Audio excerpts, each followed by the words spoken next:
Hello everybody, welcome to the Ghost Historian. My name's Alan Robson. Behind the camera we've got Hollywood, Tony McShane, and we're here on a big river. I once said that on the radio, and about 7 months later, Big River was a massive #1 hit for our very own Jimmy Nail. And we're here amongst the bridges. No matter how committed to Geordie you happen to be, were you born within sight of the Tyne? That's how you can tell, only within sight. If you weren't within sight, it doesn't count. You can see the metro train just going over the King Edward VII Bridge. Beyond that, you've got, of course, the legendary and famous Redjuff Bridge. But we're talking about the nearest one to us is, of course, the Queen Elizabeth II Bridge. It's the Metro Bridge. And do you know that even on that bridge, death is associated with it? The weird thing was, because over 500 people have died jumping off the high level bridge, this bridge directly behind us, over 500 souls lost there. Death is all over the place at the Queen Elizabeth II Bridge, because if the tide's coming in, and as you can see the water's very high at the moment, if the tide's coming in, all of the bodies wash up in that direction. Over 23 bodies have been found washed up on those shores, mostly suicides. And in 1872, in massive seas, the bark Consul capsized, a Norwegian ship trying to enter the Tyne. Many of the crew were rescued, 3 dead, 1 rescuer was lost. Now, the rescuer lost at Tynemouth, but the tide was coming in and it was a vicious storm, and the storm ended up washing the dead body all the way from Tynemouth to just around if you come over here, Tony, if you see where the side wharf, the bank of the Tyne goes in, that's where the body was found, just in there, almost as if it was trapped by the tide. Now, this walk, if we could just look back along here, Tony, if you see there's a tunnel that links this pathway. Now, this pathway is only relatively modern. Back in the day, there was nothing along here, just, I know there's very nice bars and restaurants now, but back in the day, it was purely and simply trees, wood lane, little narrow track. And this was known as the Murderer's Walk, because people from the city wouldn't come along here because there were thieves and vagabonds and rapists and cut purses and a whole range of things. So everywhere we go here, this is our grand ghost historian look at Newcastle Quayside, and it's going to be fascinating because in all directions you've got something, including when you look up the hill. It's a building that an awful lot of people have seen, but very few people actually know what the crack is. It's known as the Turnbull building now, and Turnbulls is how it's described. It used to be an ancient Carmelite monastery, and it also used to be a warehouse. Now, the weird thing about that building, I don't know if you can see, there's a tower there, but there's another tower, like a circular dome on the left-hand side, right at the very top. Now, during World War II, when there was bombing, they put an air raid precaution officer in that tower. And during one particular heavy bombing of Newcastle city centre, he was literally blown off. Now, the reason we're coming here is, well, it's Wetherspoons. Well, you've got to, haven't you? If you're in Newcastle, come on. It's practically a done deal. Now, just look at this building, just for a second. This is the old Doves warehouse. A lot of people come and park their cars here. They've got no idea of the history of the place. A merchant's house in Newcastle upon Tyne since 1555. Now, they've put kind of bars on the window. They used to be wide open to allow the air in, to keep all of the goods that were being stored there in place. Now, Newcastle Guildhall's just along the road, which is a place of hanging or hangings. Just look at this. I mean, it's huge. You can understand how it was a warehouse. You're going to have to come this way again, Tony. Sorry to make you walk. I was hoping to get on the other side of Wetherspoons. They're doing a lot of work there at the present moment, but you can still see the wooden joists, beams and barriers on the other side. I hope they're keeping them, but they've got scaffolding up, so I think it was kind of like what's happened here. You know, you start, a crack starts, you try and fill it in to keep it going, but more often than not, you really need to get a proper builder in and secure it. You can see where the beams used to be because there's still stone channeling there. Now, the story of Wetherspoons, Newcastle Guildhall held a number of hangings because the Guildhall was a courtroom and people committing any kind of crimes would come to the Guildhall, be charged, and then if they were found guilty, they'd hang them in the Guildhall. On other occasions, they did it outside, but I'll show you that once we get along there. Let's see if we can get round to the other side, because it's on the other side of Wetherspoons where there was a murder. And what's you're getting cold? Hood up for Tony. It isn't actually that bad. But along here on the opposite side of Wetherspoons, and again, you can see they're getting work done.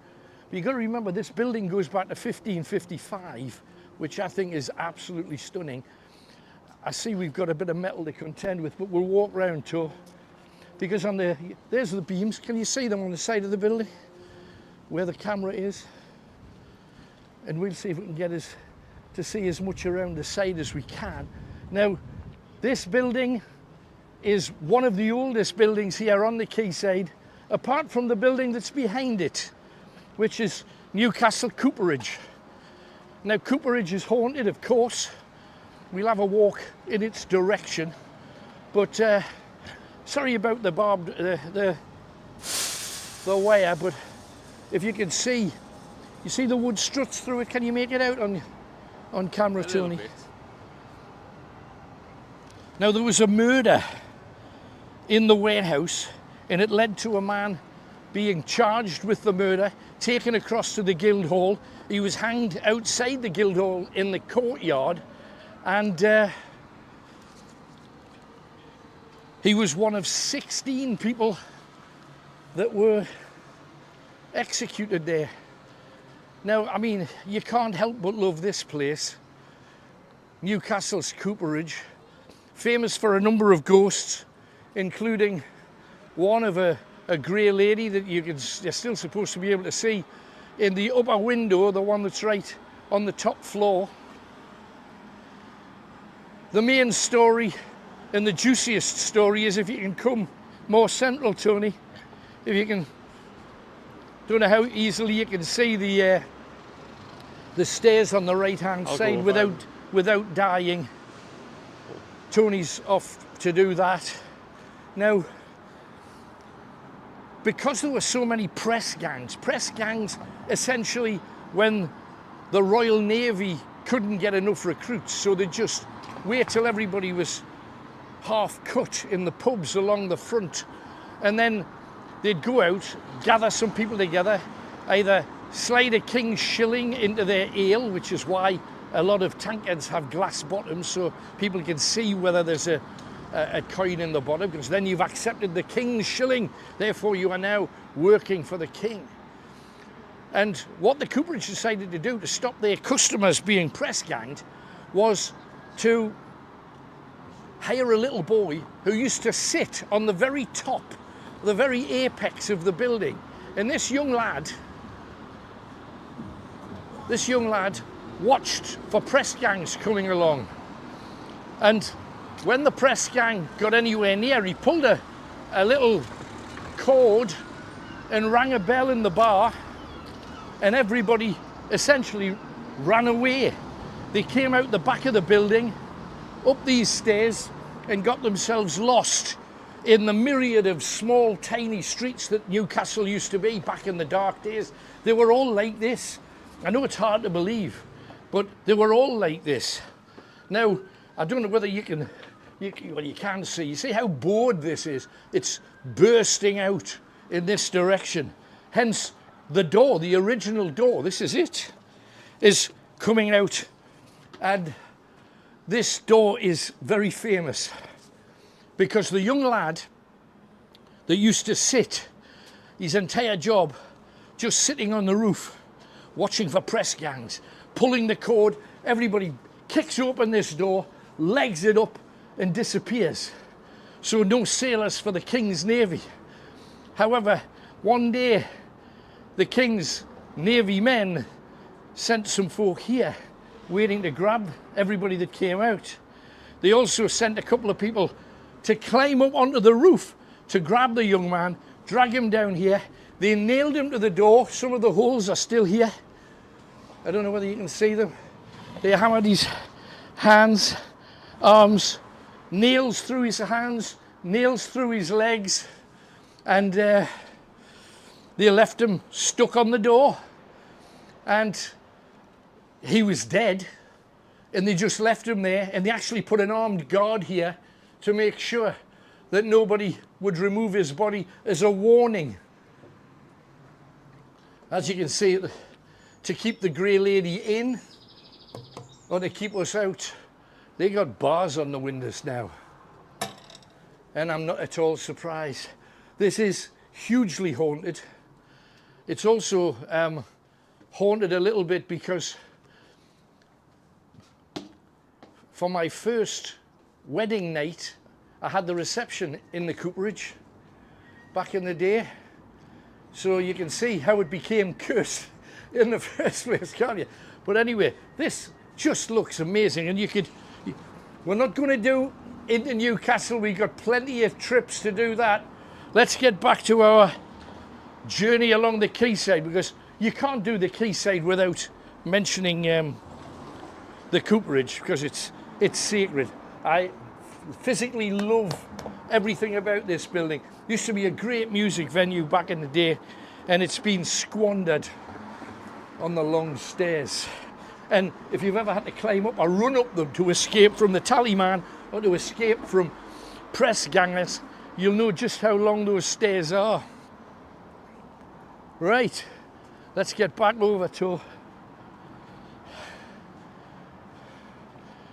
even here, you know, when you see the Wetherspoons side of the building.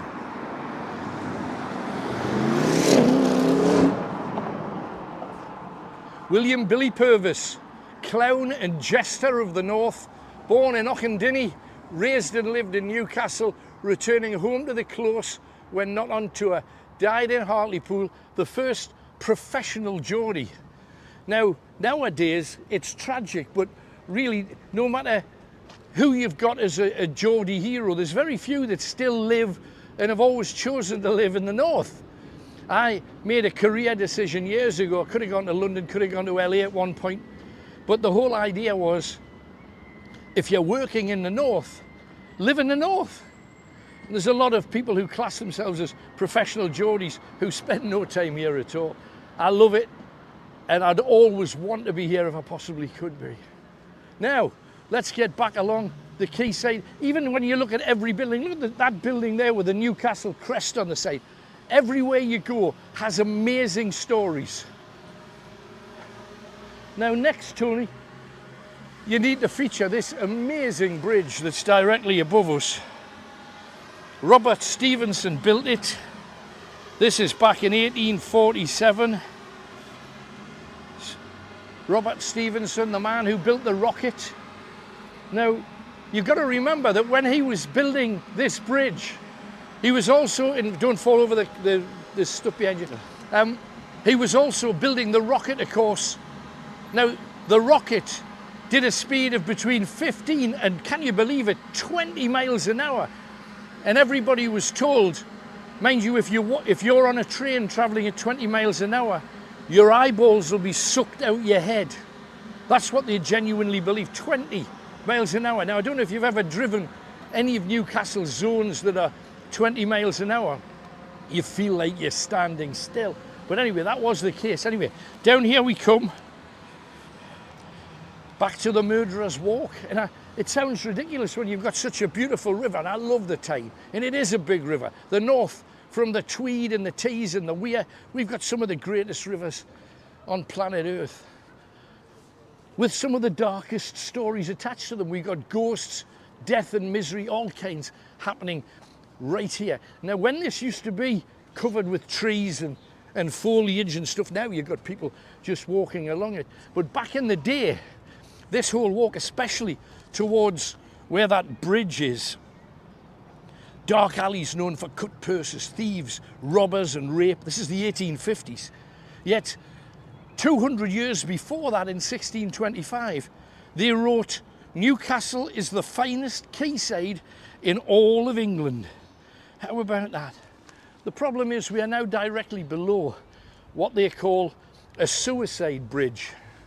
Now, there's very few of these around the world. There's one, probably the worst suicide site anywhere on earth, which is San Francisco's bridge. This bridge here, over 500 people have thrown themselves to their death, and there's been about 240 that have actually survived it. In 1892, in the Newcastle Evening Chronicle, it was said that if you stand beneath the high level bridge and you look down into the water, you can see the faces of the dead reaching out and screaming. So I don't know whether we can see any. If you can check your images. Can you see anything? I can remember a time when I lived in Benwell in the West End, where you could practically walk across the Tyne. It was so full of effluent. You'd occasionally see a fish stick its head through the poo and cough and then try and get back under again. Now you've got otters living along the banks. But the screaming faces of the dead, yelling out, staring back at you.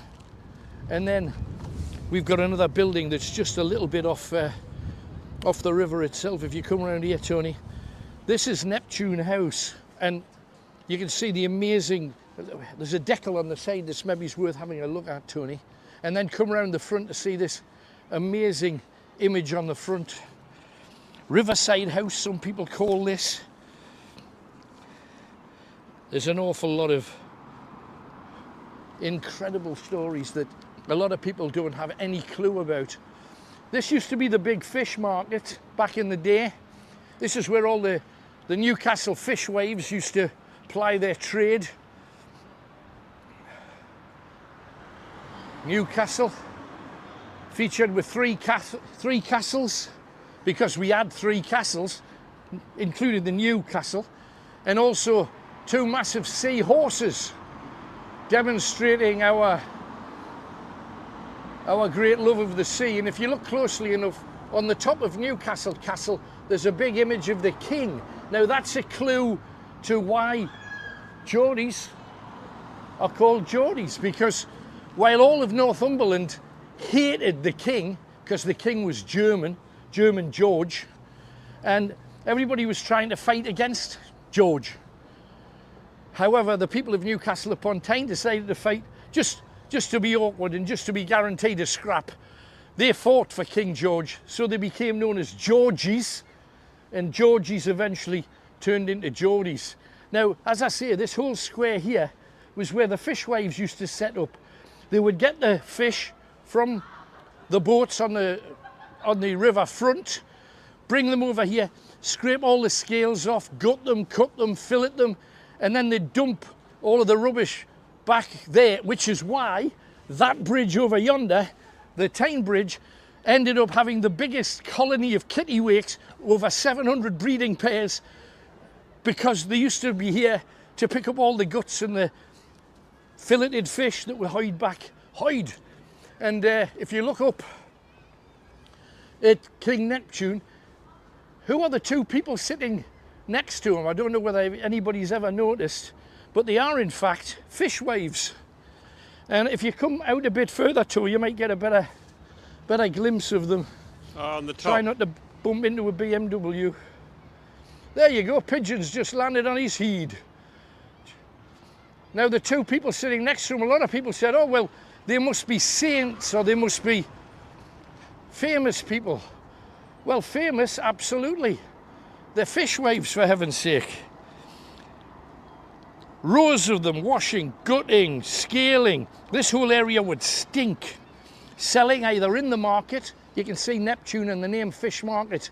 Below that you can see the decal for Newcastle upon Tyne on the gate again.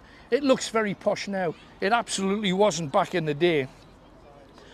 And if they didn't sell their wares around here where the stalls were, and sometimes on a Sunday they'd go along to where the Quayside market is held, they would go and sell whatever they've got in the market itself.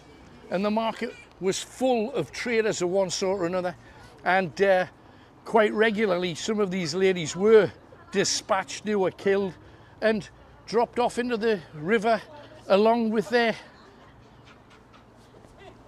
filleted catch. Now you'd say, well, surely that's not true. The women would get here at 4 or 5 in the morning, and if one hated the other, fights were absolutely commonplace for the best site, for the best place to sell your fish. And if they couldn't sell it, they'd go to the fish market and say, will you buy all my wares? And you'd end up having to sell it at like 1/10 of the price. So before we know where we are, we haven't even reached the swing bridge yet. I mean, this is really overload in the headspace, but let's keep doing it. Now, I mentioned that this is the precise place where the murderer's walk begins, because people were terrified to even walk through the tunnel, for heaven's sake. And this is, of course, the original Tyne Bridge. It's now called the Swing Bridge, but this is what used to have buildings on it, shops, stores, a whole range of things. Oh, and also something else that I have not explained to you about this place. Do you know that down here next to the fish market, before the Quayside market opened in, that's all right, thanks man, before the Quayside market started, and we're talking probably 1620 for the Quayside market, a man called John Erasmus Blackett came down here, and he set some of his people to sell things on the Quayside, and you'll never believe for one moment what it was. Now, this man became Lord Mayor of Newcastle 4 times. He's got a street named after him in the city centre called Blackett Street. So Gate famous as out. However, on one occasion, some of his men came down here to sell slaves, because Blackett was a slave trader. And a lot of people have said, surely we should change the name of the street, get rid of the plaque and what have you, because of his connections with the slave trade. So back to this. Now, when we were working on radio, I got a phone call from some people who actually work. In fact, if you look in the box at the very top, you'll see 24/7 there's a guy working on the Swing Bridge. And he tells the world that there is in fact a ghost that walks along there, and you can hear some of the old metal clanging about while he's in there, and he knows that he's not doing it. So the question is, if he's not doing it, who is? Now, this bridge used to be the old Tyne Bridge. It used to have buildings on both sides of it, and about 50 odd people died during the Great Flood when this bridge was literally torn down and all but washed away. Now, the main haunted part of it, Tony's this area in the middle, and I don't know whether you can actually see it. I remember there was some film made where the baddies ended up getting trapped in that middle area, but if you see the circular point where the windows are, that is apparently the most haunted part. Right, so through here, and if we're just looking at the quayside, we should look up there, because Newcastle Castle is peeping through the gap. We're not talking about that because it's not on the quayside. We're rattling through here. Now, you can understand when all this was greenery and wilderness, that to come through here, this black area, you can understand people being more than a little bit concerned and a little bit worried, wondering who's waiting for them, hiding in the tree line, hiding in the bushes. And a lot of people were killed, hence its name, the Murderer's Walk.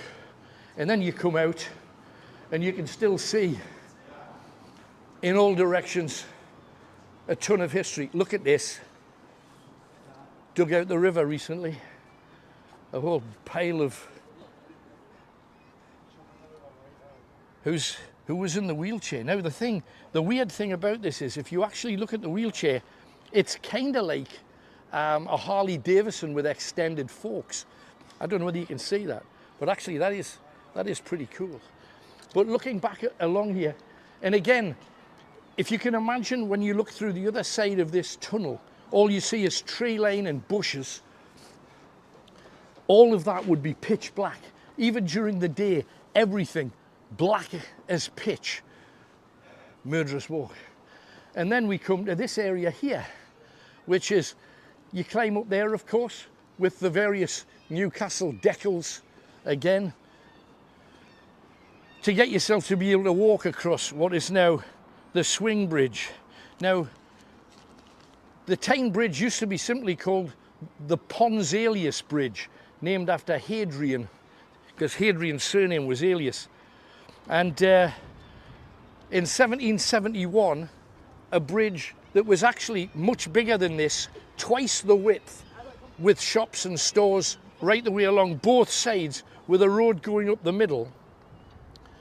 In 1771, massive flood came down the river, took the bridge out altogether. 25 died. The Tyne, the Tees, the Weir and the Eden all ended up being either damaged or destroyed. As I say, 53 people killed. And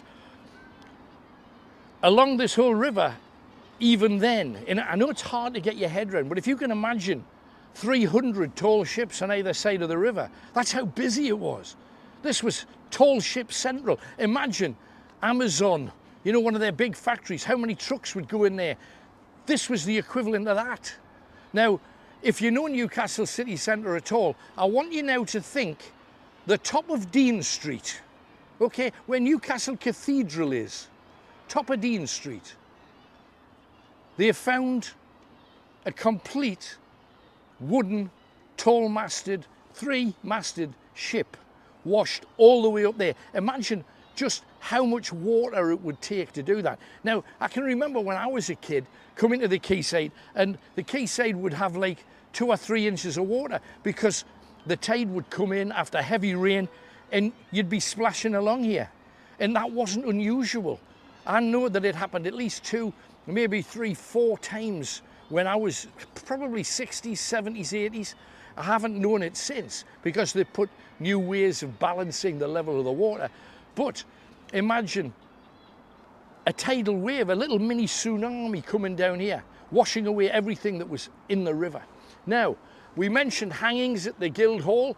This area here, where the Guildhall is, for that is the Guildhall, haunted by several people. Come and have a walk up around it, because even along the sides, if you can imagine 20-odd thousand people here, 16 hangings in total happened in this square. They've now just put a lamp where the gallows was, and it's the lamp in the middle, because obviously there's 3 of them across the front.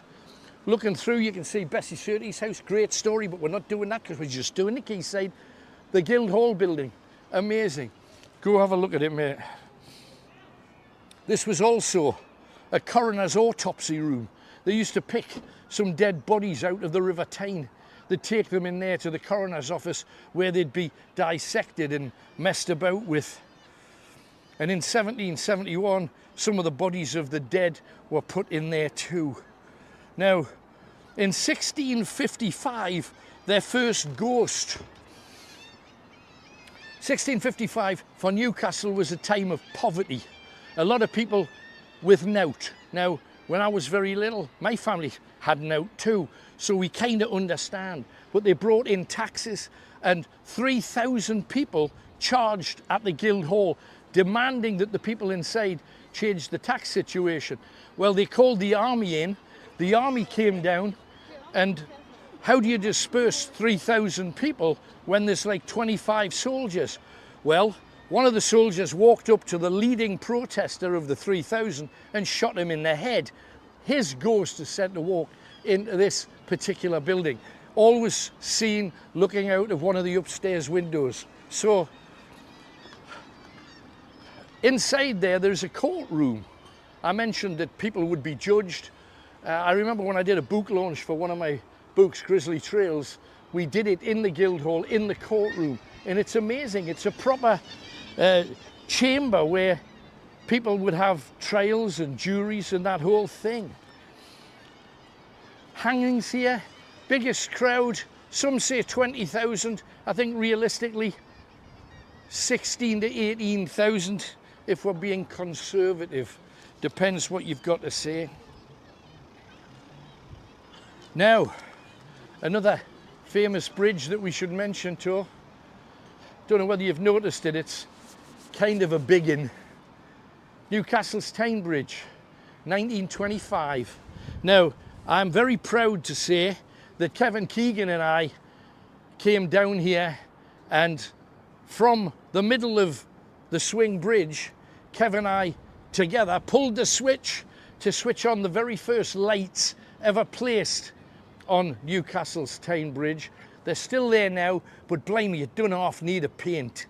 And you can probably see just one or two of the numerous kittiwakes kind of flying about there. Now, it's strange because we started barely 100 yards away talking about suicide. Now, Tony and I, whilst we were on radio, we dealt with suicides. How often would you say, Tony? About once a fortnight, once every 3 weeks or so? Yeah, it was quite often. And this is for like almost 50 years.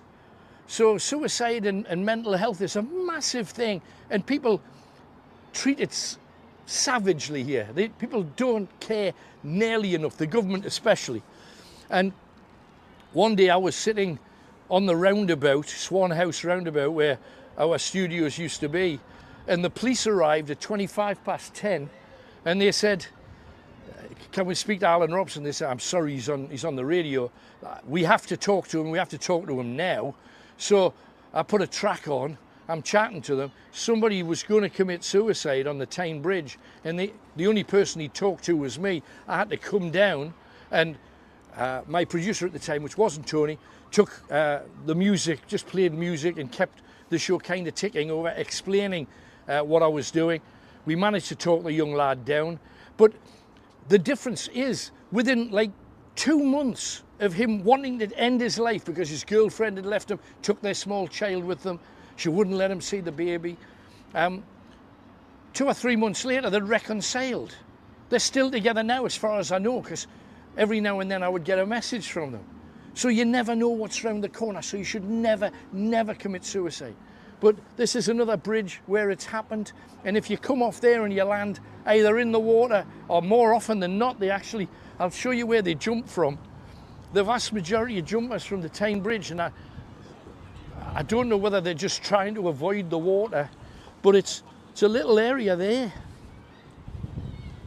Don't know whether you can see it, but I'm going to lose my hat at some point tonight, I think. It's that little area just over to the side.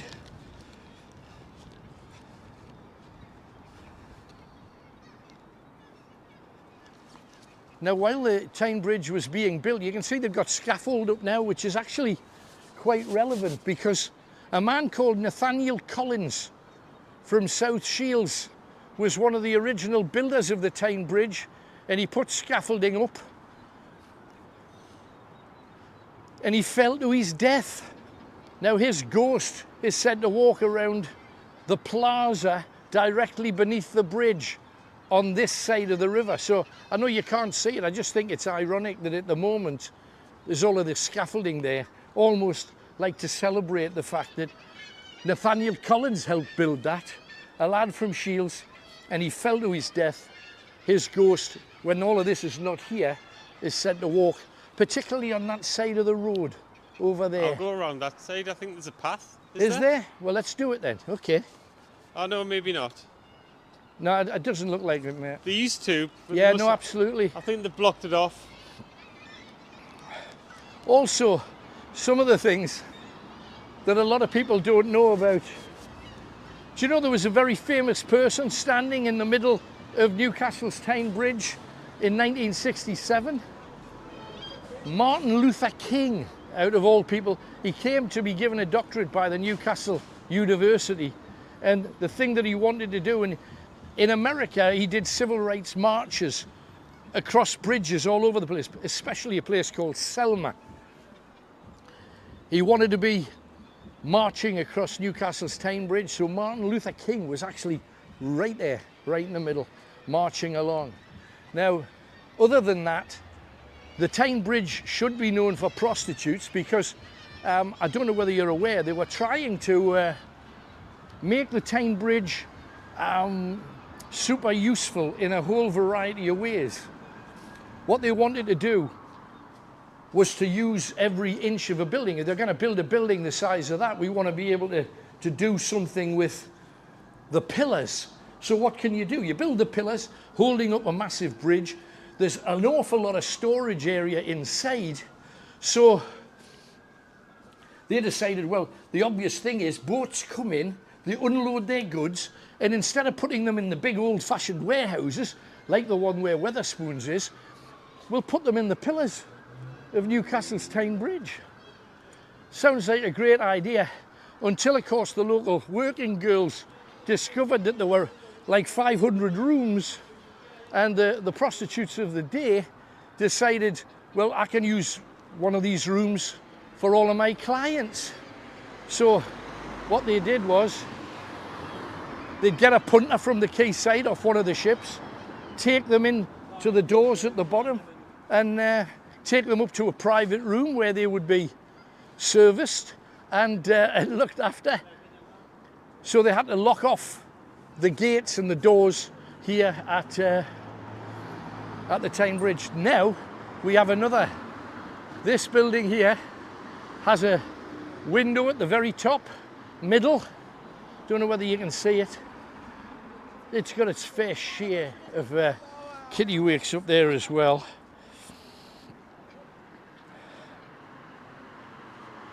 In 1881, a man called John Diarmid worked here in a reading room, giving locals access to books, newspapers, and he died at his desk, aged 53. And his private office was the one at the very top in the middle. And John Diarmid still looks out, keeps an eye on it. And there's a history of people looking out of that window and just keeping an eye on what everybody else is doing. Tony, come over here though. We have to go around and about because this building is historic in a lot of ways. Careful, mate.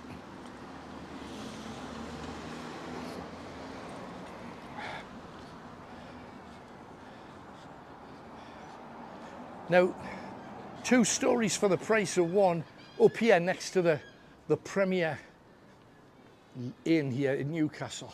Now, when this is probably the place of best advantage to tell a story. You're just slightly off the front. This is where the Great Fire of Gateshead was first spotted.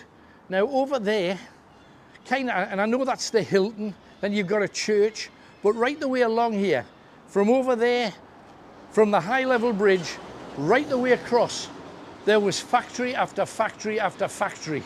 And one of them was called Wilson's factory. And they kept in it sulphur, paint, and a lot of explosive stuff. And one day, over there, suddenly a fire broke out. Wilson's and Sons High Gate in Gateshead. Massive explosion. The 7-story warehouse literally burned to the ground. All of the tall ships along Gateshead Quayside. We've annoyed the kittiwakes, I don't know whether you can tell. They remember the fire. They burnt their tail feathers. So just come back down a little bit, too. So, if you can imagine, there's just a fire over there. So you're in Newcastle, you think it's not a big deal. It's not going to bother us, we're in Newcastle. Well, all of a sudden, the factory there started exploding, firing flaming barrels across here into Newcastle. One of the flaming barrels that exploded over there ended up close to Gray's Monument in the centre of town. Now imagine the amount of force. You'd need a rocket to get from over there to Gray's Monument, you would think, but that's what happened. Then people came down, and I know you cannot see it, damn it, for all that stuff. But the people at Gateshead heard there was a massive fire. Now, all of the ships on that side of the river were on fire. Some of the firing embers came across, landed on the sails of the ships here. All of the ships on this side of the river, they all went up. This was an awful, I mean, the Great Fire, for heaven's sake. You didn't call it that unless it's serious. So, when the people at Gateshead heard about it, they all decided to pile down. They wanted to have a look. So, over 1,000 people from Gateshead went up onto the high-level bridge to watch what was going on. 1,000 watched. Entire families ended up dying. And one thing you also have to remember is what Newcastle was like at the time. Newcastle back then was full of slums. This was grand buildings along the front of the dock, but behind it, just rows and rows and rows of wooden slums. Well, of course, when the wooden slums caught fire from the embers, they all went up too. And there was one other thing you have to remember is how people lived back in the day. Because money was so tight and people were so poor, a house that today would keep maybe a two-bedroomed house would have grandma and granddad, the other grandma and granddad, mum and dad, the children, the children's children, entire generations. And when the fire finished, when the fire finally burned out, and remember, around that time, people on the high-level bridge were watching people literally on fire, trying to run across the bridge or jump into the River Tyne to save their own lives. So while all that was happening, you know, we talked about people watching from the tall windows. You can understand people want to watch what's going on down here. Fights with people coming off the ship, people picking up prostitutes, people selling stuff. And if you're watching from a place up there, well, you're going to want to watch, aren't you? Now, also something that happened around about this place is this was very much, and I know men would like to believe that it's a man's world, Geordies. I used to believe that. I have learned a hard lesson. I'm on my 5th wife and I'm still learning. However, back in the day, it actually was a man's world. In Victorian times, from about 1840 up to the end of the century, there was a tradition from the Guildhall right the way along the whole length of the quayside. And that was if a woman gave you any lip, you'd fit a Scolds bridal on her. Now, if you wonder what a Scolds bridal is, if you can imagine somebody's face, imagine your wife's face, ask her to put her tongue out. Then you put a metal contraption over her tongue so she can't put it back in her mouth. Now, there were about 30 different types of these. If you want to see a version of it, the Discovery Museum in Newcastle has one. And there was a chain attached to it.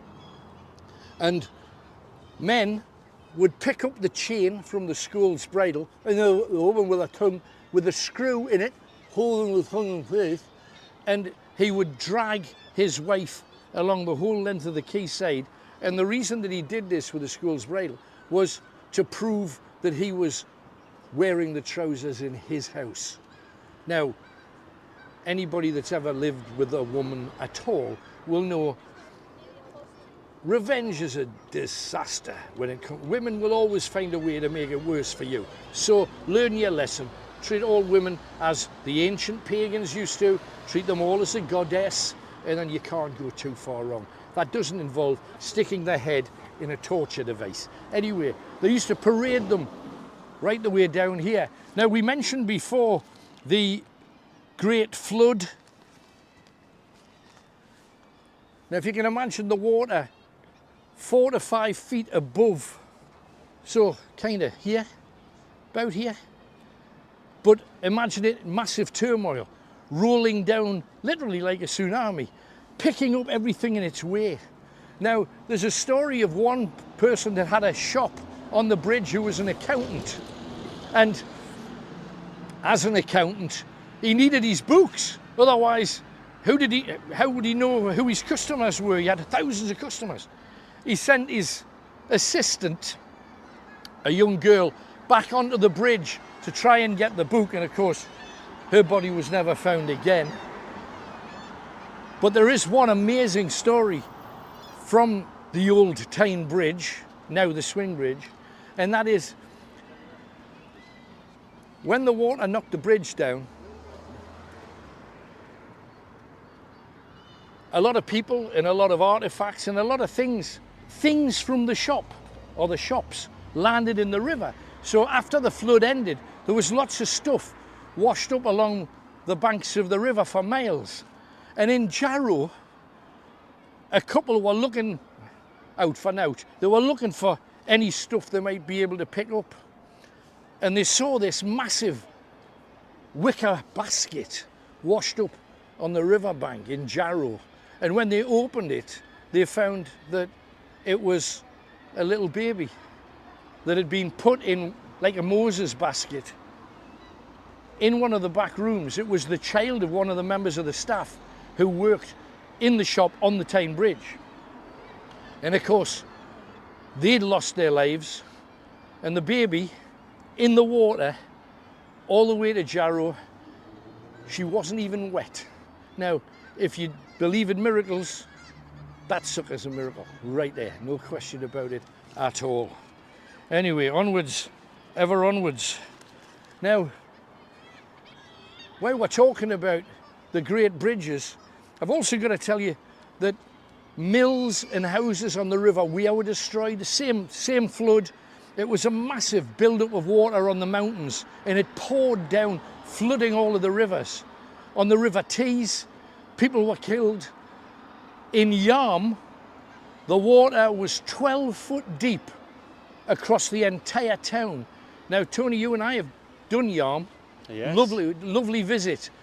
Hard to imagine it literally underwater for 4.5 days. But Yarm is an island. It's surrounded by water on all sides. 12 foot deep, swirling like the wildest storm you've ever seen. That's what we're talking about when we're dealing with a flood of that sort. Hard to believe, because to most people the Tyne's always been super calm and cool and a big river because of its girth as much as anything. The shambles was washed away. Just amazing, the whole thing. Right, now we're going up the Street of Kings, which I believe is this one. Getting a major waff of, I think skunk is the... Yep. I'm already feeling munchy and I haven't had any. Right, so now this is, I mean, get past the car and then just look up at the image there. This is King Street. But the main reason we're here is, well, it's for the whole thing. All of the buildings here on the left and on the right, leading up, the Sailor's Drag, they called this road. Because as you see, if you look up the middle, you can see All Saints Church. Sabatini's, I'd heard that it's closed. It used to be a brilliant restaurant. Ever been? Sab's? No. A really nice restaurant. Anyway, both of these sides of this building were owned by merchants, people that ran ships, loaded them, stocked them, chandlers, people that built the boats. All your goods, you'd come here, you'd order it, they'd have it delivered for you to your ship wherever it was.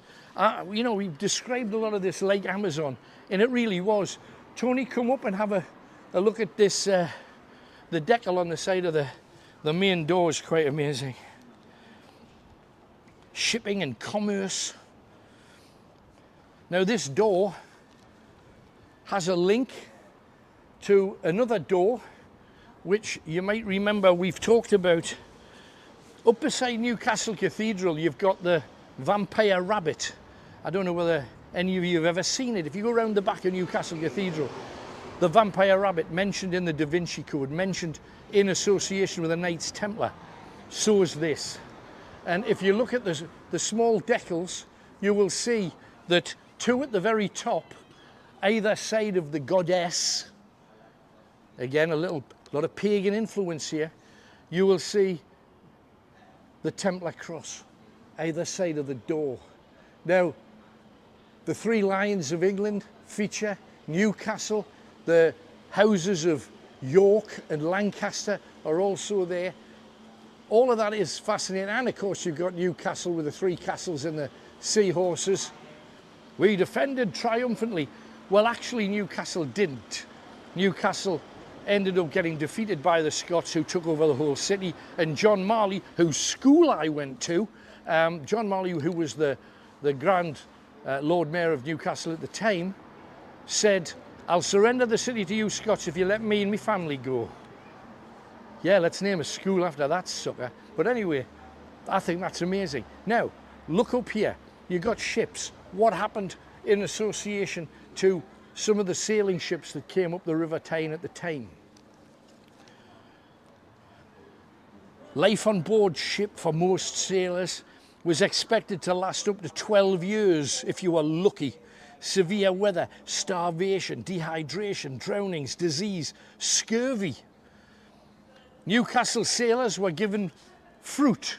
Every sailor before he went to sea was given a sack full of limes, and whenever he was feeling poorly or whatever, he would suck on a lime, and that's why British people became known as limeys all over the world, because the sailors would suck a lime to try and stop dying. Typhus, dysentery, malaria, poor sanitation. Disease, if it spread through the crew, would steal your life.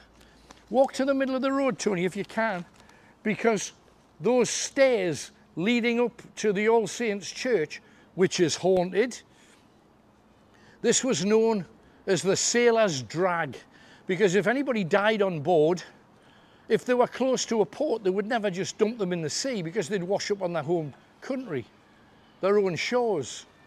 So they were dragged up those stairs to the cemetery that stands beneath All Saints Church. Gorgeous, gorgeous, gorgeous and glorious. Now, Queen Street is the street that you're on now, Tony. If you look to your left, that's what links you to Newcastle city centre.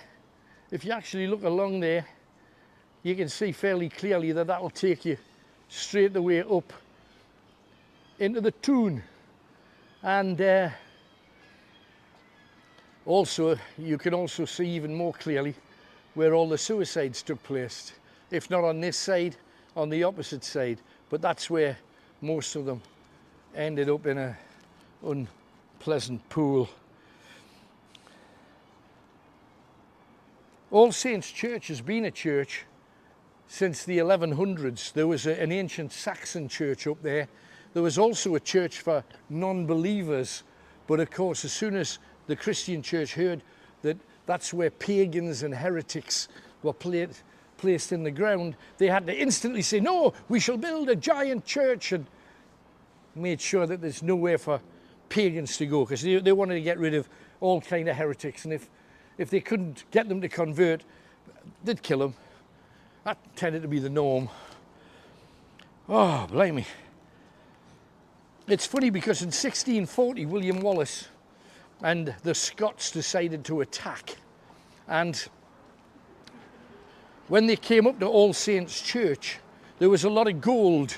And there was also an awful lot of people working there. Massive church. They had an awful lot of poor people there.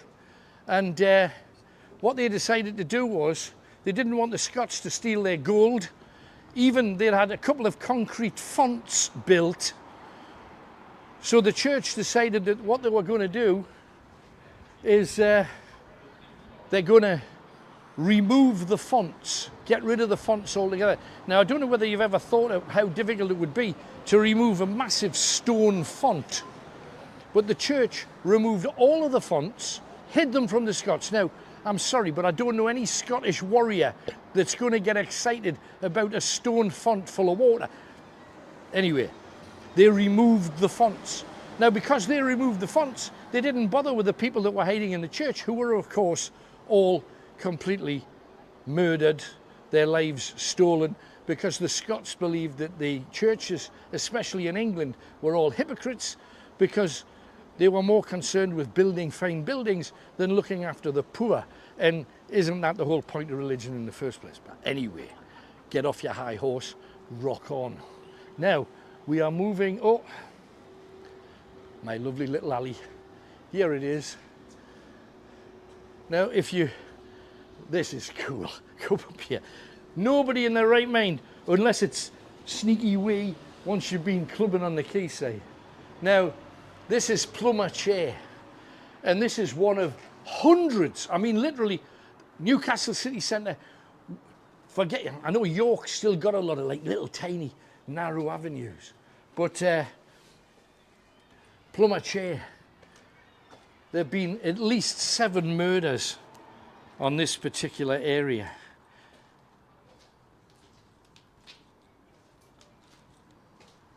You can just imagine somebody slicing your purse, a purse from your belt, and running up one of these alleyways. It goes all the way up to a place called Dog Bank, narrow slums where the average life expectancy was 37. Rats, a stench of running sewage pouring down here towards the river. This is from medieval times right the way up to Victorian days. These tiny avenues linking all the different routes into the town centre. This avenue was a place of absolute danger back in the day. On Dog Bank, at the very end of this, horses would be watered, transporting all of the goods from the docks into the town. And these arteries would be where the thieves, the vagabonds, the rapists.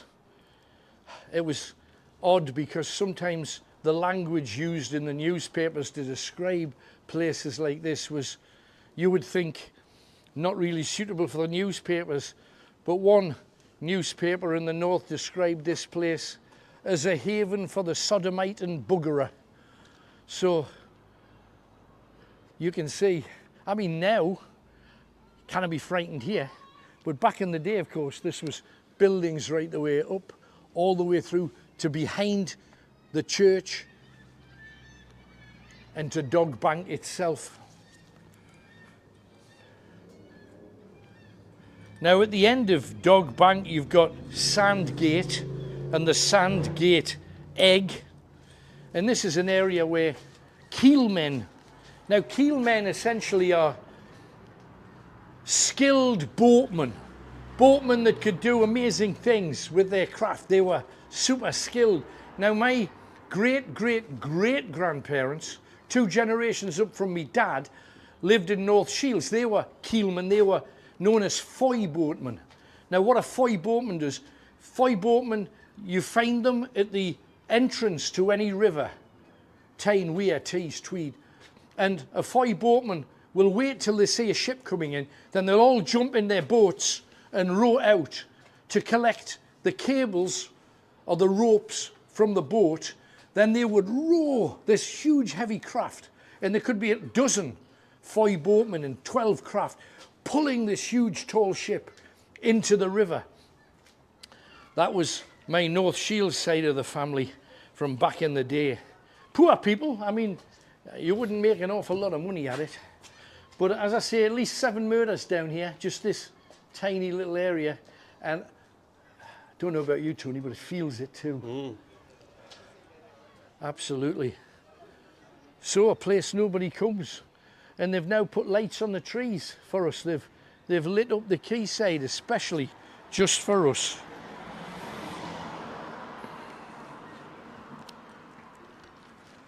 Now, Sandgate that we've mentioned is mentioned in a song that was written in the northeast.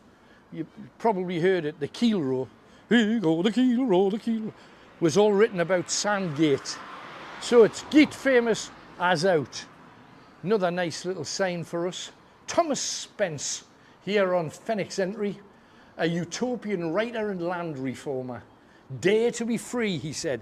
Interesting, because around the time that he was alive, that man, John Erasmus Blackett, had slaves, and he was the mayor of Newcastle. So he might say, let everybody be free, but not if it costs you money.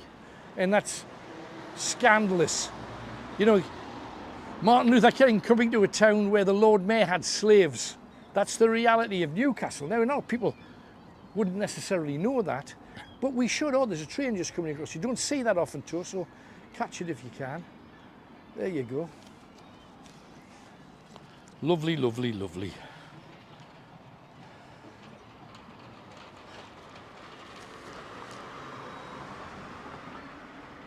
Now this area also has a haunting, but it's just there. So let's go to where it was. We're good.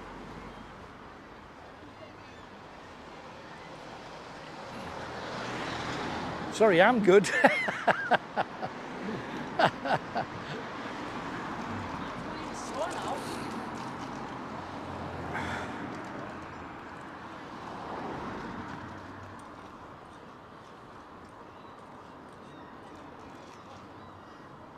Just noticed a very, very cool name for a small yacht.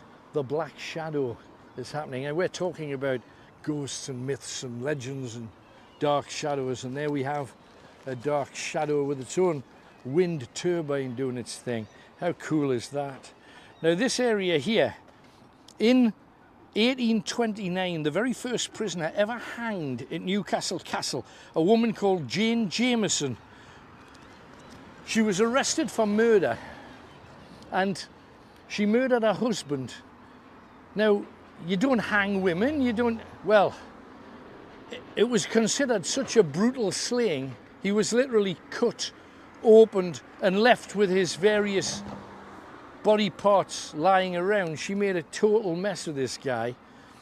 So the people of Newcastle wanted to make a statement to kind of prove that women should never do such things. So Jane Jameson, very first person ever hanged at Newcastle Castle, was hanged and dissected. Now, you know that little avenue that we came running down? The tiny little alley that leads up to Sandgate? Some of the people that witnessed the hanging, some of the children, ran to get mementos, little mementos of the hanging. Some of them would cut off fingers, cut off cheeks, ears, nose, pull a tooth with pliers. They'd get a hold of anything they could. But the thing is, Jane Jameson was publicly dissected. She was cut into pieces and her body parts thrown about. And apparently Jane Jameson's hand was cut off, and the kids grabbed the hand, ran down from Sandgate here, ran through the little gap which is over yonder, came down to the river, and rather than get caught with a human hand, pitched it into the river. To be honest, Tyne Bridge, not far from where 4 of my wedding rings are down there, because you've got to make a statement after a divorce, and that's where they all are. If you fancy dredging, some of them weren't worth that much. She had the nice ones. So, amazing stuff. Now we've got to get a little distance further along, Tony. We've got to head just over the road. We've got the customs house, which is there. But let's get across. Let's get across the river. Across the road rather, from the river. Now this whole area is renowned for the legal business, solicitors, barristers, all that kind of stuff. Charge.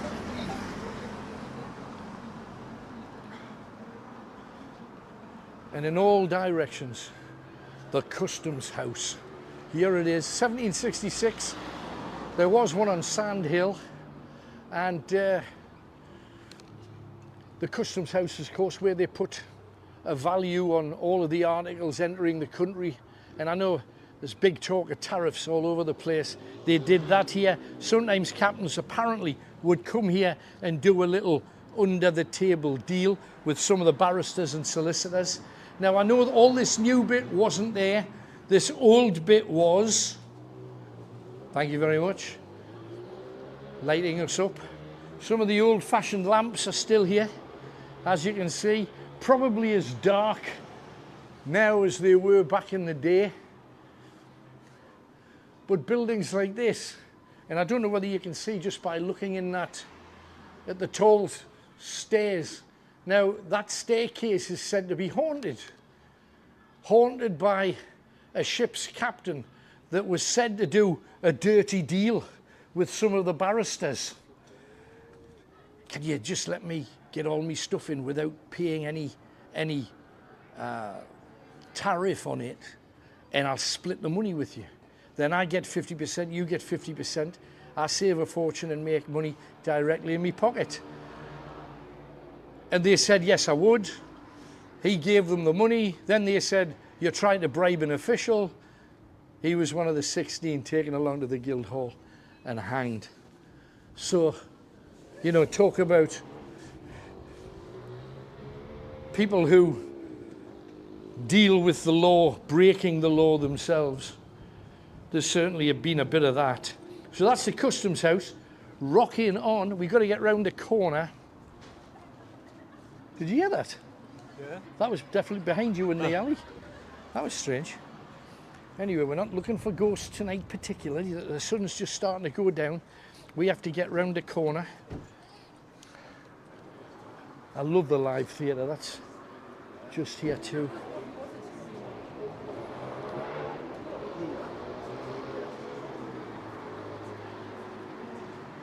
They put the lights on in the trees just for you guys. I hope you understand. And if you've ever wondered why this is such a cool place to come, well, it just is.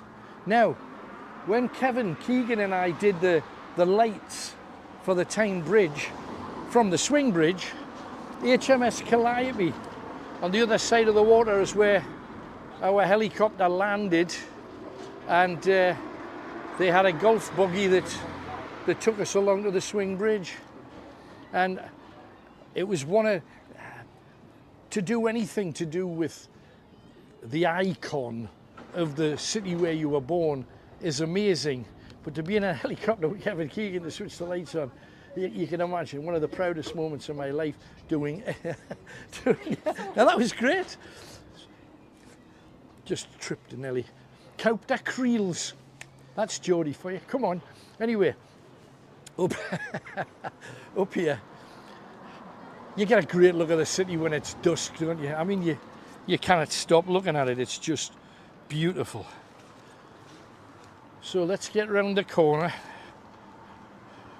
Hooch! There's a story about this place, this building. A lot of building works everywhere, damn it. But we've got to go up here. Now, first of all, you've got to look at these things here, if you possibly can. We're on Broad Chair. Celtic bosses.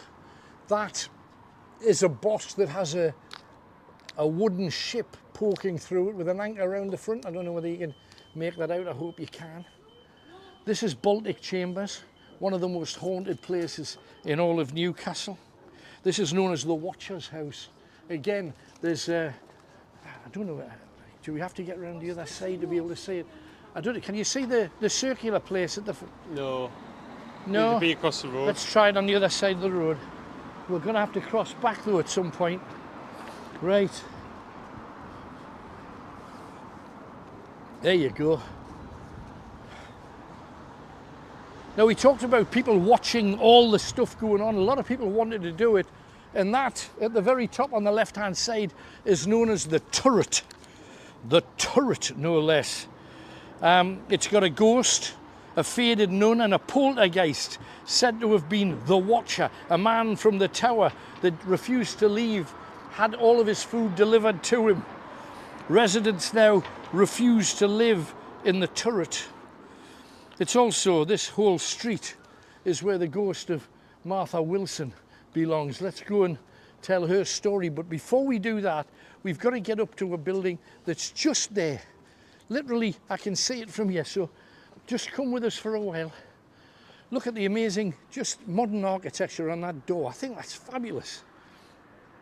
Mind you, I'm easily impressed. I'm from Benwell. If you've got a painted fence, I'm impressed. So, anyway, just up here, live theatre, which has blossomed to be one of the glories of Newcastle upon Tyne. Right next to part of where Dog Bank is, it's up the top of there, and All Saints Church is literally just around the corner. But we're coming back to that area there, which is vital to the story. But just here is Trinity House, I believe. Yes, it's just there. They're doing so much work in all directions. And looking at this, can you see? I mean, people poking out of a barrel. It's just, the whole thing is just great down here, buzzing, fizzing. I know that's Broad Chair. Broad Chair itself is considered one of the most haunted. I've still got my hat on. I thought I'd have lost it by now, but no. Right, it's that building there, Tony. Go get him. You'll see there's a massive plaque on the top with anchors and similar. So grab as much of it as you possibly can. And I don't understand it, but it's actually to let. Can you believe it? It's one of the most famous buildings in the town. And there it is, named after Trinity House, the corporation. Now, the yard inside is considered one of the most amazing, and I know we can't get in it, though it doesn't stop us trying. No, the yard is where the ghost is said to walk. It was built, this whole place, in the 1380s to support mariners and their families. This building, since 1505, it got its charter from King Henry VIII, and there's a few deaths associated with it. In 1949, a ghost was often seen in the courtyard of someone who'd lost their lives fighting the Germans. And Trinity House, the Guild of Blessed Trinity of Newcastle, a professional charitable organisation. Now, all of that sounds really good. And you know, I mentioned that there's various statues and stuff up there, but they're all modern. Trinity House had death associated with it because the whole point of it was to look after sailors that were injured and they couldn't sail anymore, or their families if the sailor had died. Sounds great, but they were picking and choosing who they gave money to. And back in the day, they decided that this woman couldn't have any money. A man had died in a sinking, and the insurance company refused to pay out on the ship because they considered that the ship's captain had disobeyed the laws of the sea and ended up getting their ship capsized and the crew killed. Now, that certainly wasn't the sailor's fault. And the wife of one of the sailors lived in the slums that's up that part of town. Her twin sons died. They were aged less than 1. And she brought the 2 desiccated and mummified corpses of her 2 children and laid them on the steps at the front of Trinity House and said, "How can you possibly allow my family to die?" And it's said that along the dark corridor, often you see 2 small children running around to the left and to the right. Now is your time to come out, kids. Now is your moment. Move for us. Show yourself to us. We'd love you to do that. That would be tremendous. Just show yourself. Give us a look at you.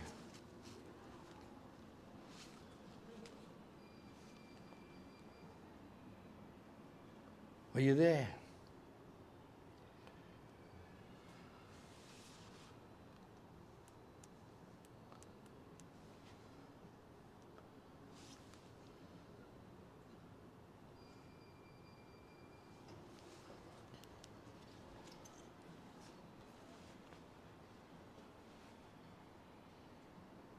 you never know. It's always worth a look. And then, of course, we hear about people going to Trinity House begging for charity, and that's what they were designed for. And a lot of people not getting charity if the insurance people didn't pay. And the insurance, like any insurance company, they'd only pay if they had to, if they couldn't find a way not to pay. Which leads us to the most haunted place pretty much in Newcastle, this street. I know you look at it now and it's got the modern magistrates court there, but it also has one of the most tragic stories ever told, and it's what happened down here just to the right hand side. You know, I told you about that lane that leads into the back garden of the live theatre, which is just here. You look around and you think, this cannot be haunted here, for heaven's sake. Just bear with me till we get here. Now, a lot of these buildings were here before, as you can probably tell. And it's around here where you can take a little glimpse and you just see a little edge. You see where doors used to be. Now, this door here is said to have been, these were grand apartments back in the day, to be anywhere near the river where money was to be made. Merchants lived in places like this. And yet, so close to merchants, you also had other places. For example, this building here was considered a poor house. Now,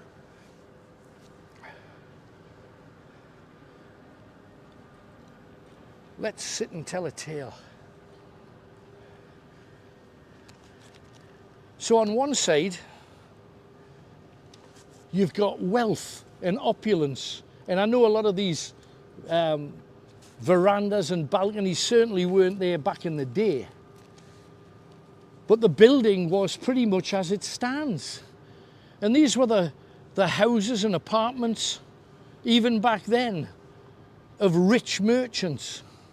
And yet, directly across, and I know they'd been painted up to look lovely, back in the day they didn't, it was a poor house. And this is where the story of Martha Wilson comes in. Martha Wilson was a lovely woman, and she married a rich merchant.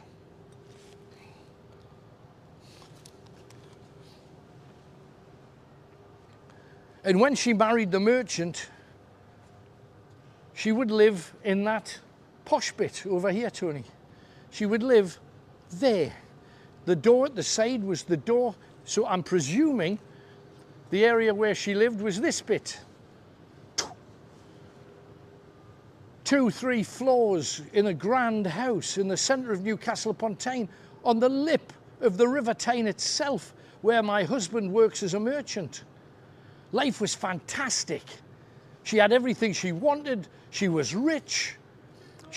She'd been married in a very expensive gown at Newcastle Cathedral itself. So the cathedral being probably the ritziest place to get married at all, what they decided to do was, hiya fellas, you all right? So what they decided to do was make as much money as they possibly could. Well, you would, wouldn't you? And she thought she was set for life. And then all of a sudden, cholera came to Newcastle.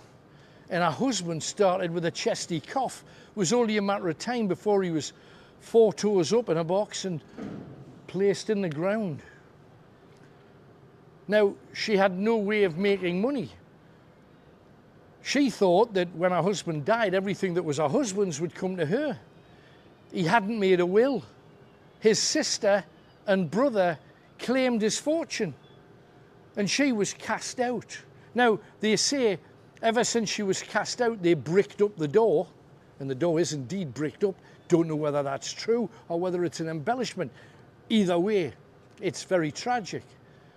Now, she was thrown out of her own house carrying a parcel. She only had a parcel. And she had a tiny room, and I know they've redone the windows, they've redone the doors, they've painted everything. It's beautiful, and it is beautiful. They've lit it up to make it look gorgeous. Back then it stunk of piss. It was dirty, filthy, overcrowded, lice-ridden, rat-ridden, because it was being paid for by Trinity House, by charity. And because of that, I saw that coming, but I didn't tell you. Sorry, I just made a bump into something. So Trinity House were paying for it, and they were paying the absolute minimum. 2 meals a day, one of them corn water. What? And she missed her life, she missed her husband, she missed her family. And all she could do was do whatever work they asked her to do and eat and drink this muck. So one day she decided she was going to end it. Now everywhere she went, she carried this parcel with her, and nobody knew what was in the parcel. She's carrying this parcel everywhere she went. When she slept there, she'd hide it from everybody else. It's my parcel, get away, get away. And her head started to disjoint a little bit. And then, one day, in one of the rooms here, they found her hanging on a coat hook by the neck, and she was completely dead. And they discovered what was in her package. It was a wedding dress, the only thing that she'd kept from the house, the only thing she removed from her home of over 15, 20 years was a wedding dress. And she was wearing it on the day that she took her life. Open on the dresser, because all it was a straw bed and a tiny little side table. That was all in the whole room. Urinate and defecate in buckets from the grand house. And what made it worse was every day she got up, she was staring at the new people that had just moved into her home. Can't imagine that really, can you? But she was found dead. On the dresser, a Bible open and a page that declares if any Christian commits suicide, they're damned to hell. She knew where she was going, and she believed that that's where she would end up. And ever since, around here, late at night, they see Martha Wilson's shape moving slowly around. She's been witnessed literally thousands of times for years, and it's considered that this whole square and the area directly behind us, because it was in between the homes where she used to live. So, Martha Wilson's story. And I just think it's fascinating because it's directly linked to Trinity House, where we were a little bit earlier on. The most recent sighting of Martha was actually down here, and it was in a place where you wouldn't expect, just along here to the right. And as you can see, tiny little nooks and crannies where the cut purses would hide. And you see the old buildings climbing up to the sky down the alleys. They've put a doorway on. It was here, essentially, around here. And I don't know whether you noticed, but there are a couple of, there it is. There's a camera here. Now, on CCTV, when the camera system was first put in, nobody had walked down here.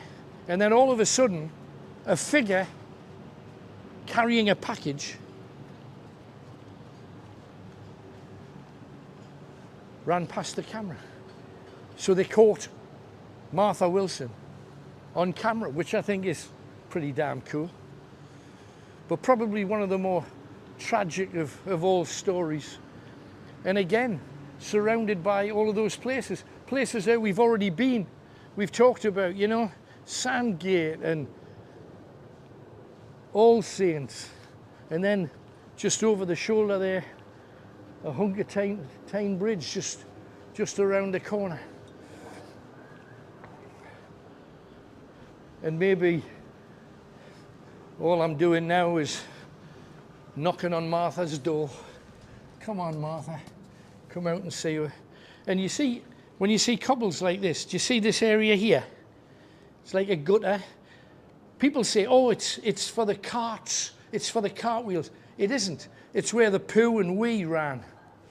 And then it would go to the main gutters that ran all the way down, and everybody's poo and wee slid into the... You know, if you can imagine the smell anywhere down this part of town was fairly severe.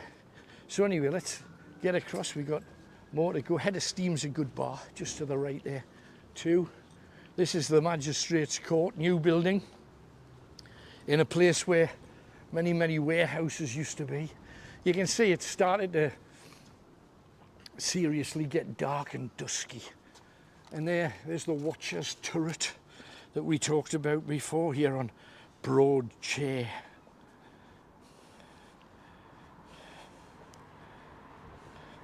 Now directly ahead you can see the glass slug, we call it. The glass house in Gateshead.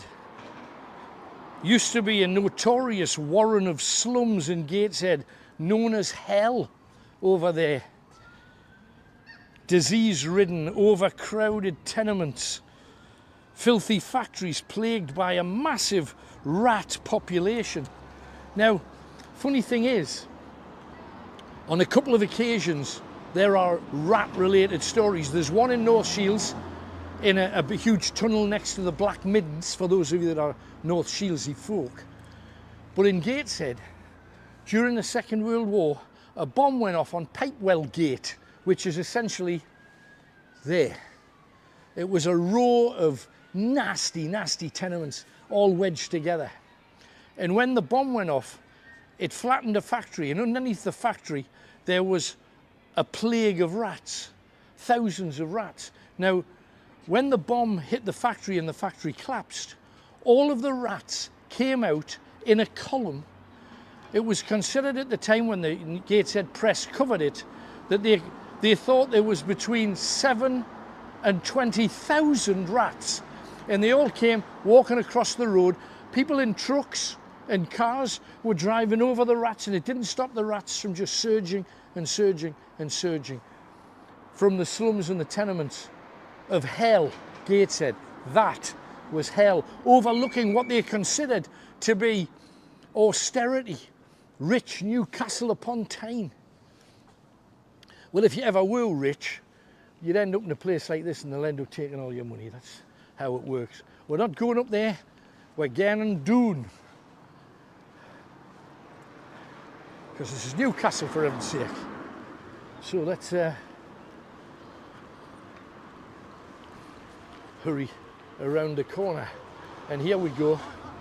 This, as you can probably see, this is the Millennium Bridge. And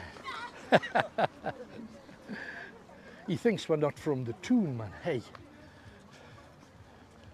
I was a Geordie when you were still in our belly. How? This really is kind of extra special, because you'll be able to see the various colours of the Millennium Bridge. Beautiful. The blinking eye of the River Tyne. Queen Elizabeth II, her Madge, opened it in May 2002. Now, they built a beach here that's now just like a beer garden, and they've grassed it over. And they've got a column here, Tony, and I've got no idea what this column's about. I even had a Gansey online and I couldn't see what it was. And I still can't, so I still can't. So anyway, doesn't matter. There's a column there. I was interested in what it was, but not interested enough to actually go in to the quayside garden. Now you have to remember that the quayside, when it first started, the quayside market, a lot of people believe it could be as early as 1620. And it was along here where it first began. It wasn't under the Tyne Bridge where you'd imagine. It was along here, because this is where the bulk of the ships were. And when they offloaded their goods, they knew that a lot of people would come down to buy some of the stuff, because some of them were sold directly off the vessels. And whether it's not just fish and stuff, it was silks from abroad, it was wines, it was all kinds of different goods. And the locals would come down with whatever they had to sell. So this made it the perfect place for thieves. It made it the perfect place for anybody that had pinched something off someone. They'd come down here and they'd literally sell stolen goods to ordinary people who would think, oh, that's obviously come from France. It actually came off a woman on the big market. But they'd just pile it up, and quite often it was their own old clothes. And yet somehow there was always somebody that was prepared to pay a few quid or a few pence. You remember we're talking times when a pound note was approximately the size of the Evening Chronicle. Bizarre, different and strange times. But we're heading this way too. We've passed the Calliope. We're on the last lap of our little trip, and you can't not come down here and see our most modern and more recent bridge, where they've had a whole host of those. They did a very special march down here for RAF pilots who'd fought in the Second World War, who are now becoming an endangered species, and they all met on the bridge and took a walk. They've got a statue just to the end of here known as the River God. Now, you know, we talk about how this was a market. It was a market, and you have to imagine before there were any such thing as stalls, people just putting their wares on the ground, tons of it in all directions. Now, local doctors on one occasion had sold body parts here, and you'd think, well, what the hell? People heard the doctors wanted cadavers, corpses, dead bodies. So some of the locals decided they were going to go to cemeteries, like All Saints, dig up a recently buried body, cut it into bits, and say, well, people want to buy body parts. He has a hand, he has a skull, he has a leg, he has a foot. They were promptly arrested because they were thought that they'd killed the people, but that was an incident that happened here. And all around it, people realised that even though most of the stuff they were selling was tat, and it was because people had out, so it was mainly nothing, but hundreds of people came down to look. Now, the rich people came down promenading with their dear lady. Just, oh, look at that poor wench, look at that poor, oh, the poor, oh, the disgusting. They came to essentially swank, to show off. Oh, look at these, never buy anything. But thousands of people came down, and a lot of the poor did because they could afford some of the poor people's stuff. They couldn't afford to go to the posh shops in Newcastle, no matter how cheap those posh shops actually were. And in between all of these weird things happening here, along the riverside, you had strongmen shattering chains. You had people with getting hold of metal bars, putting them around the back of the neck and taking their shirts off and going, crunk on the floor, and people coming up going, ooh, hey, what's his name, big and strong, what a big Geordie he is.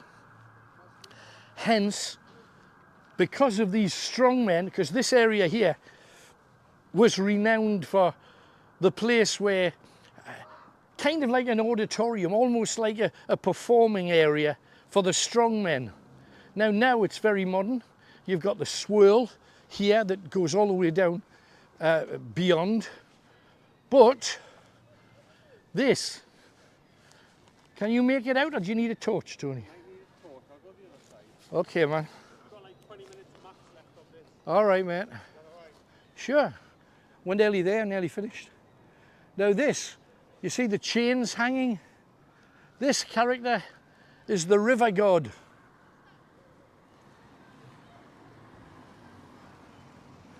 Representing those strong men who used to perform on the River Tyne. And I think that's pretty, just nice. I'm a big fan of art in general. I don't think there's nearly enough of it. But, so that's him. We got a couple of other little bits to see. Now, because a very famous person from London heard about these super strong men, some of them wearing like leopard skin robes like the circus, all playing for money.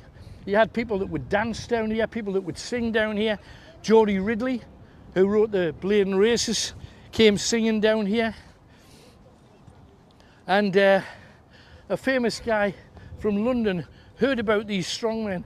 When he came to the city to perform, he decided he really had to come and check out these big muscular guys.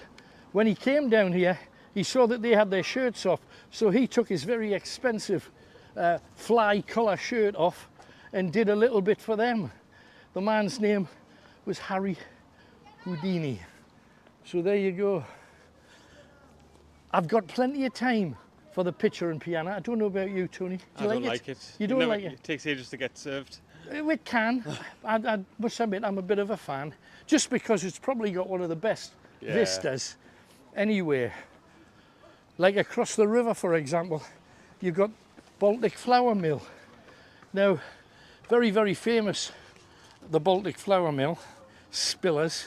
Once the biggest flour mill in Europe. It was strafed by Messerschmitts. It was bombed by Henkels in World War II. They were trying to take it out because they believed it was part of the Vickers Armstrongs complex. And they were...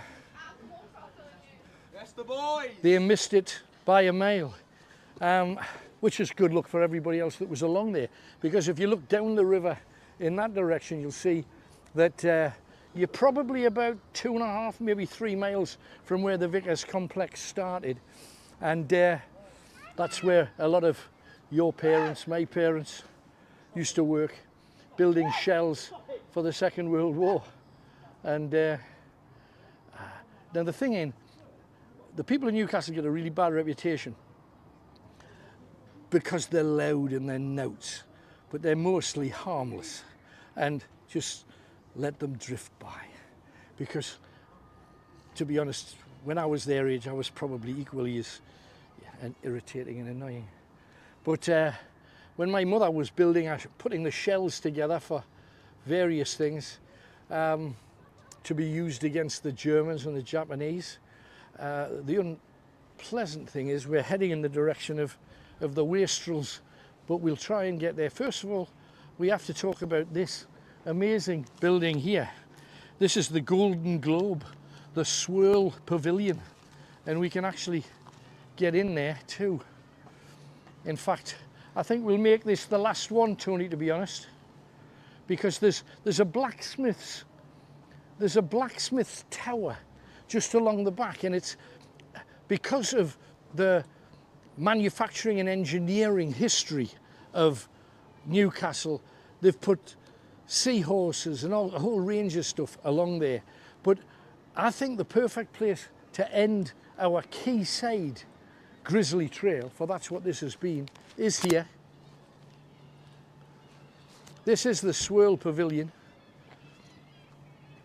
And if you actually look on the Swirl Pavilion, you'll find that it's got a whole host of... go up and go in the pavilion, Tony, you can actually do that.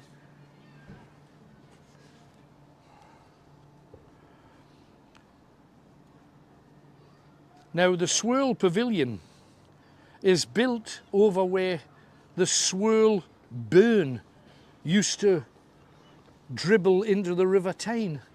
There's a burn directly beneath us that goes up under the Malmaison Hotel. And the small burn was haunted by a local witch from Baker called Old Aggie the Witch. And if you look on the globe, it's said that there's a whole host of things on there that it names all of the ports that Newcastle ships often sail to. And the blacksmith's needle representing the 5 senses and the 6th sense. It's got mermaids, bells, sea creatures. And you see all the names of the places? Yeah. Can you make them out with your lamp? I've just been round. Just done it. Right, come on down. We're heading back this way because there's one more story to tell, but oh, hang on, we go through the pavilion to the other side. But a lot of people don't even, they don't understand what, you know, what all of these links are. But it's here. Now, long before this restaurant was built, we've got one more ghost story, and it's actually along here. Now, again, when we talk about ghosts, myths and legends and all that kind of stuff, I just think it's quite hard to get your head around the fact that you're in amongst modern buildings like Gusto over one side and Victor's restaurant, Pitcher and Piano on the other side. You've got this whole modern square, and you look at it and it's beautiful, and it's, you know, perfect for entertaining, perfect for a night out. Looks a bit glitzy, looks a bit glammy. But this whole area that we're walking on now has a ghost story. There's a ghost that walks this darkened square in front of the hotel. The ghost of Lizzie Dowson. She was killed by lead poisoning at a factory on the Ouseburn. Queen Victoria would then, on hearing her story, ban women from working with lead. She's often seen up Keelman Square, which is to your right. Often seen in this area, walking along here. And you will see the names of a lot of the chairs. Now, Anchor Chair was here. Now, you have to remember that back in the day, before they built this modern building, this whole area here was a street. So, I know it's just hard to get your head around, but the chair was one of the thoroughfares that ran through. And Keelman Square and Anchor Chair is where her ghost is regularly seen. She died of lead poisoning. When we did a show based on the Ouseburn, we actually told her story, but our ghost doesn't walk there. She walks down here because she said the River Tyne and the banks of the quayside is the most wonderful place on earth. And it's the place where I wish I'd been born, but it's the place that I will return to after I die. And there it is, next to the Millennium Bridge. She comes down Keelman Square, and I know that wasn't there in her day, bless her, in the late 1890s, but it's there now as we make our way back to catch a vision of all of the bridges under the glory that is the River Tyne. We've never done a tribute to those that live within sight. And I know there's an awful lot of people who call themselves Geordies, especially every weekend when Newcastle are playing. But you're only a Geordie, according to how it goes, if you're born within sight of the river itself. Well, the river was at the bottom of my street, Hugh Gardens in Benwell. I saw it every day when I got up. And so I can call myself one. I've been called an awful lot worse. And it's weird because in a career that's seen me on television across the world, seen me on radio winning awards across the world, having a Geordie accent has cost me hundreds of jobs because people didn't like the accent. People say that I haven't got that much of an accent now, but only people on Tyneside say that. People everywhere else go, is he Scottish? And there in the distance, you can't even see the Tyne Bridge because the lights that we got put on are now dwarfed and they're being painted and they've got it all switched off. Otherwise it would shine and you would see it more clearly. But that's it, everybody. I hope you've enjoyed it. I know it's been like machine gun. And to be honest, I could have done probably twice as much because the amount of murders and sinkings and suicides and drownings, and you could go on forever. But I'm yem. I'm already yem. And until we're back together again, thanks for coming out. From the man behind the camera, Hollywood McShea. Good night. And from me, Alan Robson. And from everybody associated with the ghost historian. Good night, God bless you, and I wish you well.